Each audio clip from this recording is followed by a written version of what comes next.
Ya karena secara tanda-tanda saya juga ngelihat gitu ya. Ada juga Marzuki Ali yang mengatakan bahwa Nadiem Makarim ini harus dipecat, turunkan Nadiem Makarim. Wah. Marzuki Ali ini bukan kader Demokrat. Dia pernah menjadi pengurus Partai Demokrat dulu. Sekarang sudah mantan. Ya dalam bahasa saya mantannya mantan lah. Ini mantannya mantan juga bersatu dengan mantan, nyerang Nadiem. Jangan-jangan ini emang pesanan gitu.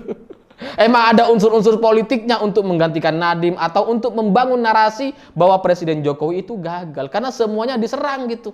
Infrastruktur disalahkan, sekarang sistem pendidikan disalahkan gitu.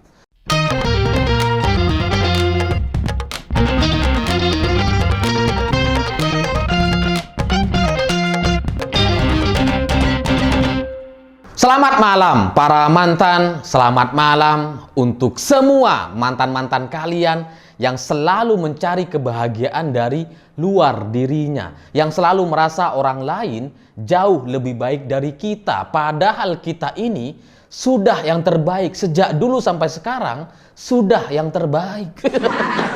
Ya karena banyak orang yang merasa kalau sudah berbau luar negeri, obat herbal dari Cina, dari Korea gitu ya, lalu kemudian dianggap obat dewa, padahal kita sudah punya yang lebih canggih. Di seluruh dunia yang punya obat tolak angin cuma Indonesia. Negara lain nggak punya gitu. Kalau kita bicara soal obat kuat, sudahlah, Madura juaranya. Kalau kita bicara soal perpanjangan alat-alat vital, itu ada daun Papua. Negara-negara lain nggak punya gitu. Tapi orang-orang selalu merasa yang berbau luar negeri itu selalu lebih hebat. Padahal kita ini sejak dulu sampai sekarang jauh lebih baik. Nah, cerita-cerita semacam itu bagi saya jadi mirip sekali dengan cerita Nadiem Makarim yang mendapatkan apresiasi luar biasa dari banyak menteri pendidikan di berbagai negara di forum PBB kemarin yang ditepuk tangani terkait transformasi digital pendidikan di Indonesia yang sangat-sangat cepat dan masif luar biasa gitu ya. Tapi ketika sampai ke Indonesia, ini malah dipertanyakan gitu, apa iya Nadiem sehebat itu? Apa iya Nadiem sudah mengerjakan apa yang sudah dia sampaikan di forum PBB kemarin? Bahkan sampai ada anggota DPR RI, ibu-ibu gitu ya. Ini sangat luar biasa sekali narasinya mengecam Nadiem. Dia bilang bahwa Nadiem ini mungkin terlalu pinter. Nyindir gitu ya. Tapi kita juga nggak bisa dibodoh-bodohin karena kita di sini menjadi anggota DPR RI karena kita pinter. Makanya kemudian kita terpilih di sini, Bapak Ibu. Awalnya saya salut dengan orasi yang disampaikan oleh anggota DPR RI ini gitu ya. Jarang-jarang lah anggota DPR bahasanya sebagus itu. Ya selain Adian sama Budiman kan kita jarang-jarang ngelihat orang yang bisa bicara selugas itu gitu ya.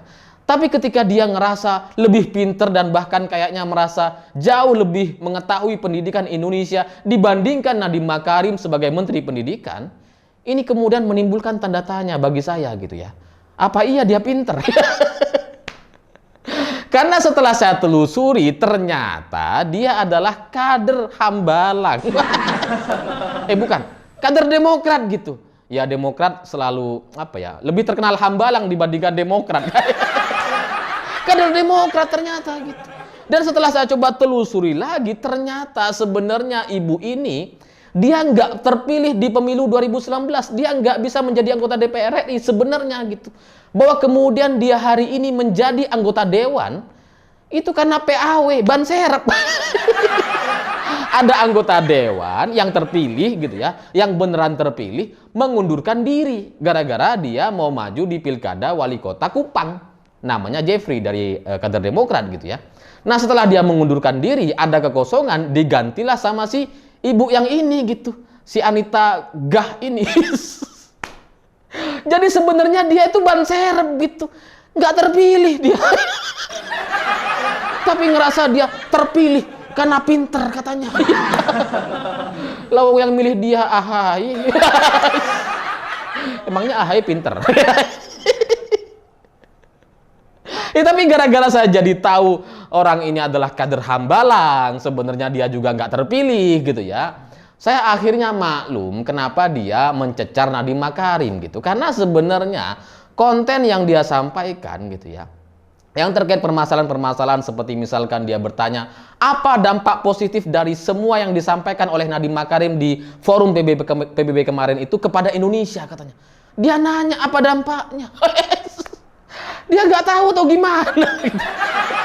Lalu kemudian dia bicara soal siswa miskin di Indonesia masih banyak yang belum dapat KIP. Banyak juga mahasiswa yang belum bisa menyelesaikan program sarjananya. Banyak juga orang-orang yang belum bisa kuliah karena mereka miskin dan sebagainya. Dan bahkan di wilayah-wilayah terluar dan tertinggal di Indonesia itu juga nggak ngerti tuh dengan aplikasi, dengan sistem pendidikan yang dilakukan oleh Nadiem Makarim.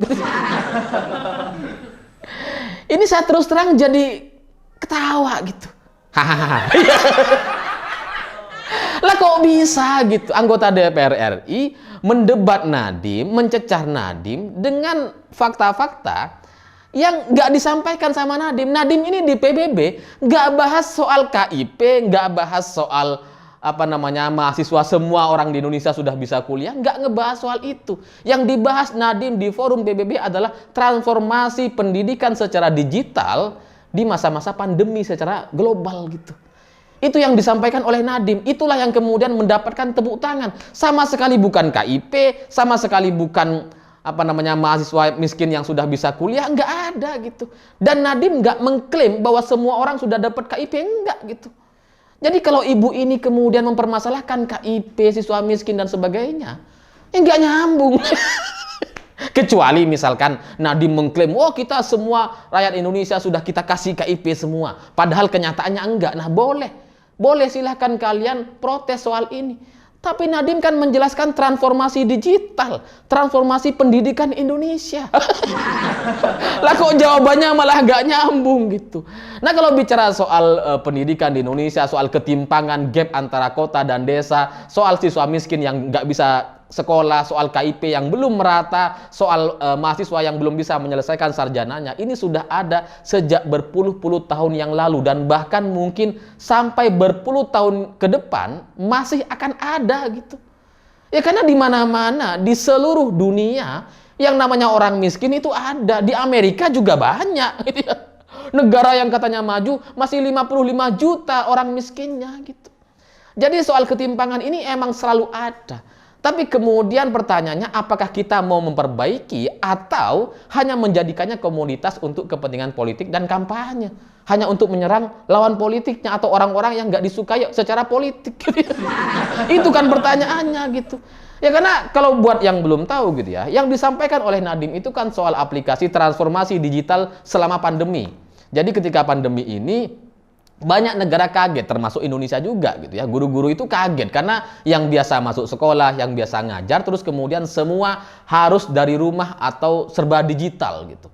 Nah, bagi banyak negara mereka bingung, kita juga sama. Tapi kemudian ya Tuhan Maha Baik memberikan Nadiem sebagai Menteri Pendidikan di Indonesia gitu ya, dengan ya secara kebetulan dan sangat luar biasa. Karena awalnya saya juga nggak setuju Nadiem ini menjadi Mendikbud gitu, karena apa masalahnya Nadiem jadi Mendikbud gitu ya? Harusnya dia jadi Menteri Komunikasi dan Informasi lah, Menkominfo gitu ya, untuk membuat negara ini lebih maju secara teknologi dan sebagainya, mestinya gitu ya. Tapi kalau Mendikbud ini apa? Tapi ketika datang pandemi terus kemudian banyak negara panik, gampang terkait sistem pendidikannya, Nadiem ternyata muncul dengan solusi digital yang sangat-sangat luar biasa sehingga dia hari ini menciptakan beberapa program aplikasi yang bisa diakses untuk menjawab segala kebutuhan masalah-masalah yang ada di daerah-daerah dan bisa berkolaborasi, berkomunikasi antar sesama guru dan bisa terdata secara real time data-data di sekolah masing-masing gitu.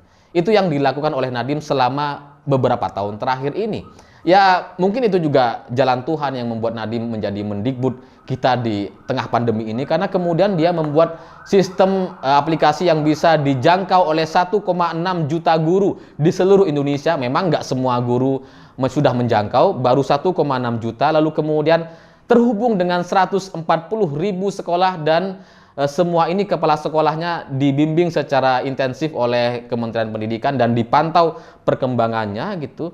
Dan guru-guru di sini lewat aplikasi ini juga bisa saling berkolaborasi, bisa gotong royong, bisa bikin konten juga dengan saling berbagi kepada guru-guru yang lain. Meskipun di dalamnya juga sudah ada 55.000 konten pelatihan kepada guru-guru yang bisa di-download, yang bisa dilihat secara berkala setiap hari untuk meningkatkan mutu pendidikan atau kualitas guru di semua wilayah di Indonesia. Jadi dengan aplikasi yang sudah dilakukan oleh Nadiem, bagi saya itu sudah luar biasa, karena negara-negara lain ya nggak mampu ya kayak gitu. Makanya kemudian beberapa negara masih nanya ke Nadiem gimana caranya, gimana implementasinya, apa yang harus kita lakukan dan sebagainya gitu. Nah, kalau kemudian dari aplikasi ini masih belum sempurna, nggak semua menjangkau semua guru di Indonesia, iya itu faktanya.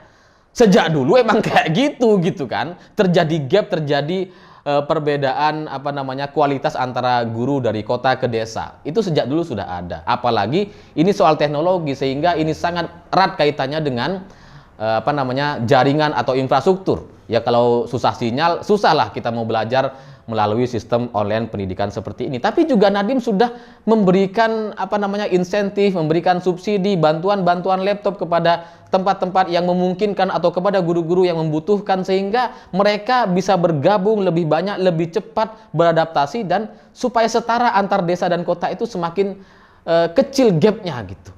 Nah, kalau dari semua yang dilakukan oleh Nadiem dengan sistem pendidikan atau transformasi digital seperti ini sudah selesai dilakukan gitu kan pertanyaannya ke depan, kalau misalkan ada orang atau anggota DPR RI ini mengatakan bahwa saya tanya kepada guru itu di tempat pemilihan saya, katanya daerah pemilihannya di NTT kalau nggak salah gitu ya, dia bilang bahwa guru itu jangankan pernah pakai, bahkan dia nggak tahu aplikasi itu ada.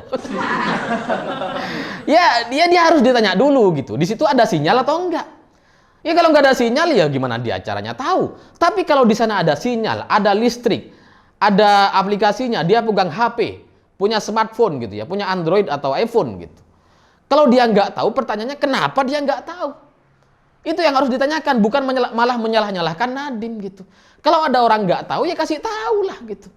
Nah ketika negara-negara lain sudah bertanya kepada Nadiem Makarim terkait sistem pendidikan, transformasi sistem pendidikan di Indonesia, kenapa yang Pemda-Pemda nggak mau nanya sama menterinya? Itu kan pertanyaannya. Jadi kalau ada anggota DPR protes kepada menteri, cuma omong kosong, kita nggak ada, orang-orang daerah nggak tahu, nggak terjangkau dan sebagainya. Itu kan jadi sama kayak Gojek lah misalkan gitu ya. Saya mengibaratkan, Gojek itu di Indonesia ada, di mana kita bisa naik ojek secara online, pesennya bisa GoFood juga gitu kan. Dan tapi kalau ditanya kepada saya sebagai orang yang ada di desa gitu ya, Gojek nggak masuk ke desa saya gitu. Ya Gojek itu hanya ada di kota-kota, di Madura itu misalkan di Sumeneb, Pamekasan, Sampang, Bangkalan, itu ada di pusat kotanya.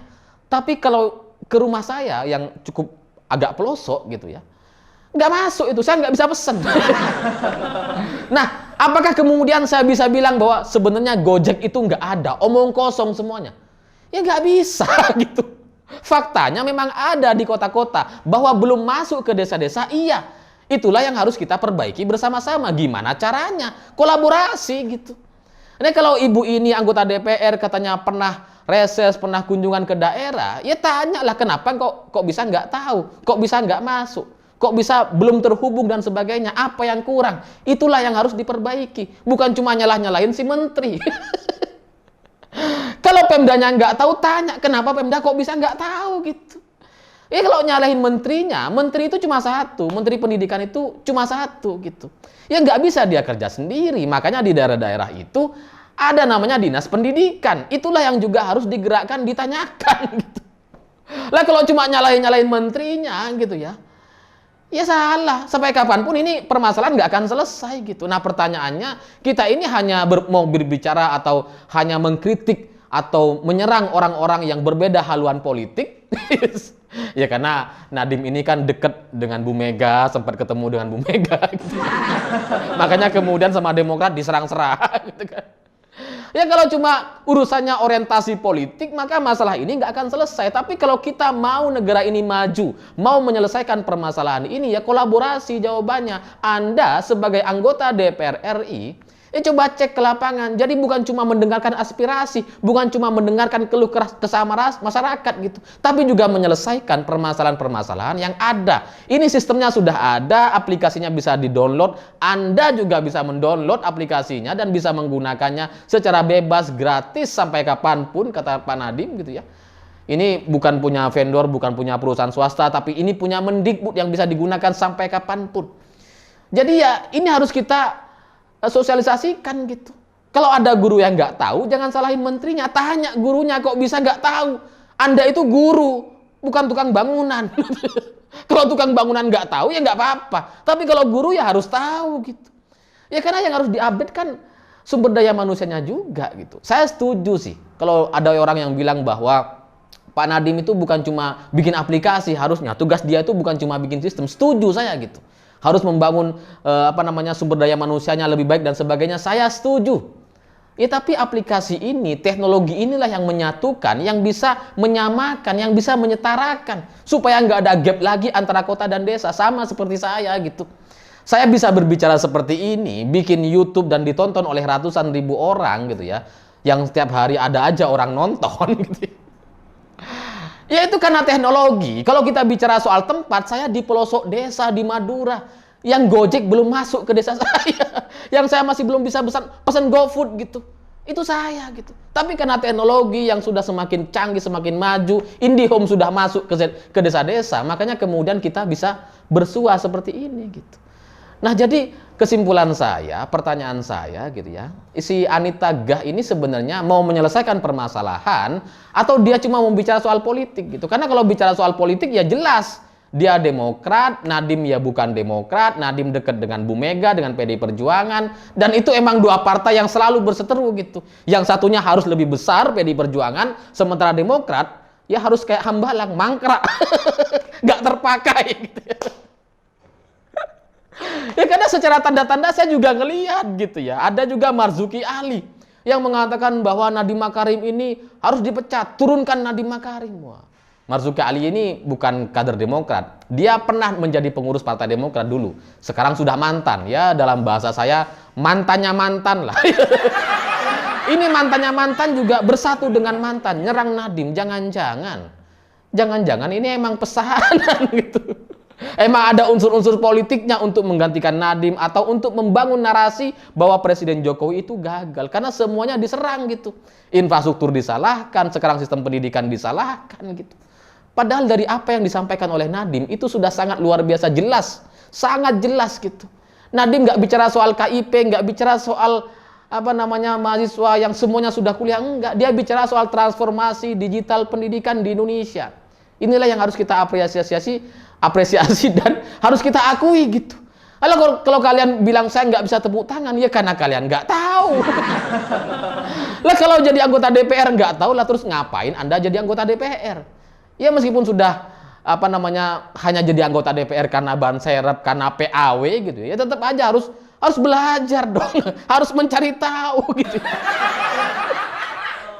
Jadi ya untuk Indonesia maju, untuk Indonesia yang lebih baik, kita harus berkolaborasi. Kalau DPR cuma kerjanya kayak gini, cuma nyinyirin menteri, ya sudah, sampai kapanpun kita akan sulit berkembang gitu. Makanya saya bilang, untuk Demokrat, memang harus seperti Hambalang, mangkrak dan nggak digunakan di Indonesia.